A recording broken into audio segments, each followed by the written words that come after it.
If you believe in a big enough story, then sadness is just a matter of missed perspective. Yeah, how you look at it. Welcome to Proofread, a podcast to help you read more of what you love and less of what you don't.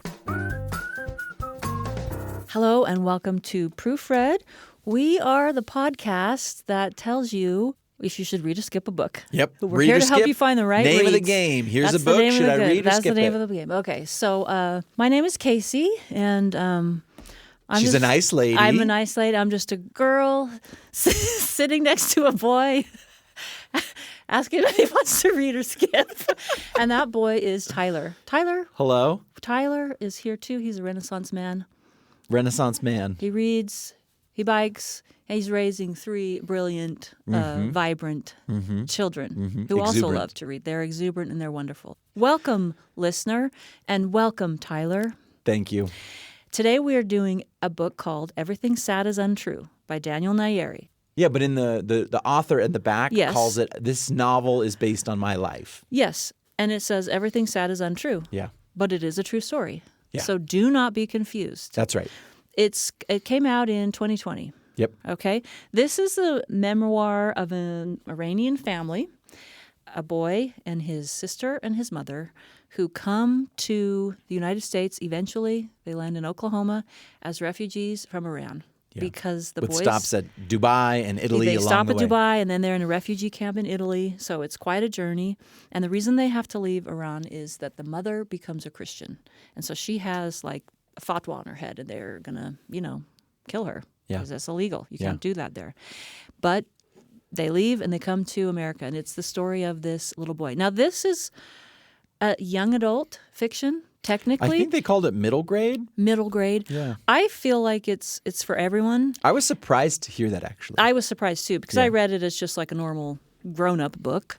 And then I thought, like, oh, am I a middle grade reader? Am I I'm a so middle touched grade by this. reader? I'm a middle Yes, grade I reader. know. Maybe we are. But it's, I think, because the narrator is kind of a voice of a little kid. Right. And so I think a middle grade reader could read it. Well, and it's kind of set, it's positioned as though he's in 7th grade giving a presentation on his family to his class, and then he kind of just keeps going with the class. And so Yeah, that's like the conceit. And so it Yeah. would feel like a middle grade level, although it's talking about... his classmates interrupt, but what about this? And what about that? And his teacher has to help redirect him back onto the thing. Yeah. So. I mean, it's not like... Which I love that convention. It's not like fun. other middle grade readers like How to Eat Fried Worms, which is another really great book that I love. But this, don't not read it because you think That's you're right. above it. Okay, but it does have this You childlike snooty narrator. readers out there. Ugh. Okay, so read or skip. 1, 2, 3. Read. Yeah, I love this book. I've been so excited for you to read this book. I love this book so much. I think everyone should read this book. I think it's an important book. And now, I've been dying to know what you think about it. I liked it. Okay, you liked Thanks for being here, everybody. You We'll liked see it. you next You time. liked it. Casey, I thought this book was so fun. And the reason for this is the setup is so fun. So Daniel Nayeri, he's trying to tell his story. But then there's this whole question about when does my story start, right? And he goes back to like ancient Persia, right? Yeah. And then he's weaving in Persian poets, and he's telling you in the midst of this, like, I grew up with my dad who's really into Persian poetry and Persian history, and it's really shaped the way he does it. But he frames this as like the 1001 Nights, right? Where there's this woman who is brought before a king, and in order to stay alive, she just keeps telling stories. Yeah. She tells a story every night, right? Every night. And to keep up her word, Exactly. keep them interested. To keep She's them gotta interested and keep tell their another word. one tomorrow night. Exactly. And so it's kind of like a storyteller in a dire situation, Yeah, right? and Like he's in a doing the tough- same thing. And then the conceit here is he is a 7th grader in front of his English class, and he's supposed to tell this story, and he just keeps going. He just keeps going, and he's fighting for his life too, because Yes. these kids are tough, and he's a refugee. He's Yeah. from another country, and he's poor, and Yeah. he's just telling the story of his life. It's such good stories, and they're so beautiful, and they're so funny. It's so funny. Well, and some of it is so sad. Yeah.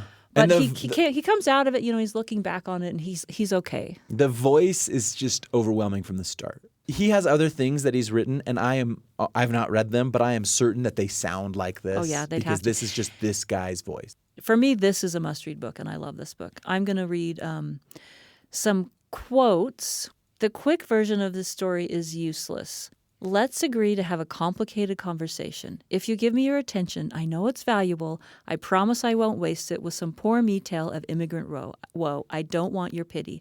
If we can just rise to the challenge of communication here in the parlor of your mind, we can maybe reach across time and space and every ordinary thing to see so deep into the heart of each other that you might agree that I am like you. And then he says, but like you, I was made carefully by a God who loved what he saw. Like you, I want a friend. This is just like what he's doing and what we should all be doing, and the whole purpose of communication is to share our stories, even though we're so different. And this Persian history and Islamic stuff, the politics, the religion, it's not something I have really any facility with. It's not history that I know very well. Yeah. I'm just like not really smart about it. And he explains it so well in this. You get enough context to understand him and to realize we are the same. And it's beautiful. I love this book so much. There's this sense of the way in which he talks about story and where stories start, where stories end, what stories do for us. Yes. I think that is just such a profound reflection. I don't tire of thinking about the value of stories. I mean, neither do I. And then he apologizes for, he's like, this is what I have. This is the refugee's patchwork of memories. I don't have documents. I didn't have a birth certificate. I just have this patchwork of memories. I'll never see these people again. I have these little snippets of things I heard from bedroom doors, and that I thought that was also quite lovely too. And he realized, the part I read, he realizes, he's like, even though it sounds like I'm going off on these tangents, there's a reason. You have to understand this to understand me. Yeah. And you do. They aren't tangents. And he realizes, he says this early, I'm not going to waste your time. It's actually a very efficient story. Because he's telling us all the things we need to know. This book is funny. It's funny. And it shouldn't be. Yeah. Right? Like it should be. Funny, but his life is not funny at all. Yeah, exactly. Sad. The stuff this guy has to go through is really sad, but it's also really sad. funny. And that's why I keep thinking about the title, Everything Sad Is Untrue. And the point he makes in the end about that is important, which we don't want to spoil, but he makes this point about like, if you believe in a big enough story, then sadness is just a matter of missed perspective. Yeah, how you look at it. Yeah. And his mom, boy, she flees the country from having her throat cut for her Christian beliefs. So I'm from in terms of, I think my faith tradition is this sense of you have to sacrifice some things for faith, and that is held in esteem, right? Like, yeah, that's a part of the experience. And especially for the convert that does it, there's this sense of like, oh yeah, right? Like you had to give up some relationships or something in order to follow what, this path that you're pursuing. And I've always thought that was, admirable to say, I believe in something enough to do it. But then you think about like, what would I be willing? And here's the passage I want to read. So basically what happens is they go visit his mom's sister in England and then come back after having this conversion experience. Yeah. And it's like everything is about to change. Because they're not only just like in their society, they're pretty well off in They're Iran. well off and they're well respected. They're, I don't know, he's not a prince, but they're like... Yeah, he's like, they have heritage. This is working for us. Yeah.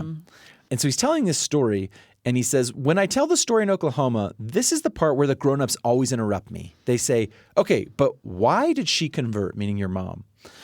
Because up to that point, I've told them about the house with the birds in the wall, all the villages my grandfather owned, all the gold, my mom's own medical practice, all the amazing things she had that we don't have anymore because she became a Christian, all the money she gave up, so we're poor now. But I don't have an answer for them. How can you explain why you believe anything? So I just say what my mom says when people ask her. She looks them in the eye with the begging hope that they'll hear her, and she says, because it's true. Why else would she believe it? It's true, and it's more valuable than $7 million in gold coins and thousands of acres of Persian countryside and 10 years of education to get a medical degree and all your family and a home and the best cream puffs of Jolfa and even maybe your life. My mom wouldn't have made the trade otherwise. If you believe it's true that there is a God and he wants you to believe in him and he sent his son to die for you, then it has to take over your life. It has to be worth more than everything else because heaven's waiting on the other side. That or Seema is insane. There's no middle. You can't say it's a quirky thing she thinks sometimes because she went all the way with it. If it's not true, she made a giant mistake. But she doesn't think so. She had all that wealth, the love of all those people she helped in her clinic. They treated her like a queen. She was a Sayyid, and she's poor now. People spit on her in buses.